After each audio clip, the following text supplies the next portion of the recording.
Au nom du Père et du Fils et du Saint-Esprit. Viens, Esprit du Seigneur. Viens, nous t'entendons. Alléluia, mais la joie dans nos cœurs. Par le Christ, alléluia. Évangile de Jésus-Christ selon Saint Jean. En ce temps-là, Jésus passa de l'autre côté de la mer de Galilée, le lac de Tibériade. Une grande foule le suivait parce qu'elle avait vu les signes qu'il accomplissait sur les malades. Jésus gravit la montagne et là, il était assis avec ses disciples. Or, la Pâque, la fête des Juifs, était proche. Jésus leva les yeux et vit qu'une foule nombreuse venait à lui. Il dit à Philippe, « Où pourrions-nous acheter du pain pour qu'il ait à manger ?» Il disait cela pour le mettre à l'épreuve, car il savait bien, lui, ce qu'il allait faire. Philippe lui répondit, « Le salaire de 200 journées ne suffirait pas pour que chacun reçoive un peu de pain. » Un de ses disciples, André, le frère de Simon-Pierre, lui dit, « Il y a là un jeune garçon qui a 5 pains d'orgue et 2 poissons. Mais qu'est-ce que cela pour tant de monde ?» Jésus dit, « Faites asseoir les gens. » Il y avait beaucoup d'herbe à cet endroit. Ils s'assirent donc au nombre d'environ 5000 hommes. Alors Jésus prit les pains et après avoir rendu grâce, il les distribua aux convives. Il leur donna aussi du poisson, autant qu'ils en voulaient. Quand ils eurent mangé à leur faim, il dit à ses disciples, « Rassemblez les morceaux en surplus pour que rien ne se perde. » Il les rassemblait et il remplit 12 paniers avec les morceaux des 5 pains d'or. Restait en surplus pour ceux qui prenaient cette nourriture. À la vue du signe que Jésus avait accompli, les gens disaient, « C'est vraiment lui le prophète annoncé, celui qui vient dans le monde. » Mais Jésus savait qu'il allait venir l'enlever pour faire de lui leur roi. Alors de nouveau, il se retira dans la montagne, lui seul. Acclamons la parole de Dieu. Louange à toi, Seigneur Jésus. Bien-aimés de Dieu, aujourd'hui nous sommes au vendredi 29 avril.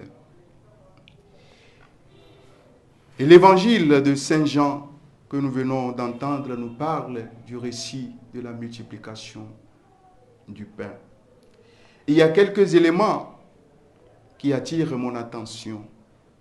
L'évangile nous dit ceci. Et lorsque Jésus les vit venir, il leva les yeux. Il leva les yeux. Et pourtant, il était sur une montagne et la foule était en bas. En temps normal, Jésus n'a plus besoin de lever les yeux. Mais il a posé ce geste pour dire quoi? Pour relier l'humanité et ses souffrances et ses besoins à Dieu. Parce qu'à chaque fois que Jésus lève les yeux, il regarde vers son Père. Et quand il vit la foule, il n'a pas hésité à lever les yeux pour présenter le besoin de l'humanité à Dieu. C'est un geste fort que Jésus a posé. Frères et sœurs en Christ, est-ce que toi et moi, nous savons encore lever les yeux à chaque fois que nous voyons les besoins de nos frères? Ou alors nous baissons plutôt la tête pour faire semblant, comme si rien n'était. Beaucoup sont ceux qui sont dans l'opulence aujourd'hui et qui sont capables de lever les yeux vers la misère de leurs frères et sœurs, mais ils n'arrivent pas à le faire. Et parfois même, quand ils voient le pauvre venir, ils ferment leurs portes, ils ferment leurs fenêtres, disant à leurs enfants de leur dire, à leurs esclaves de leur dire, je ne suis pas là. Et pourtant, ils sont là. Le geste que Jésus pose ici en multipliant le pain, c'est pour donner sa vie en rançon pour l'humanité. C'est pour donner sa vie comme nourriture. Et pourquoi toi et moi ne pourrons plus donner notre vie en nourriture pour nos frères et sœurs qui sont encore dans le besoin aujourd'hui?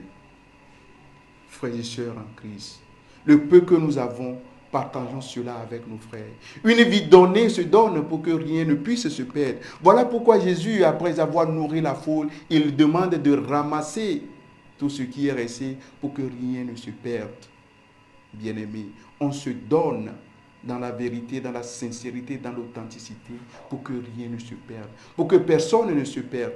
Donnons notre vie en Eucharistie, en offrande, en holocauste, pour que nos frères et sœurs puissent trouver la vie et pour que personne ne se perde. Et une chose aussi qui retient notre attention ici, c'est que Jésus, après avoir rendu compte qu'ils veulent faire de lui leur roi, il s'est échappé. Mais nous, aujourd'hui, c'est notre plaisir de faire de nous des rois. Sachons vivre aussi dans l'humilité après avoir accompli le miracle. Donnons notre vie à Dieu.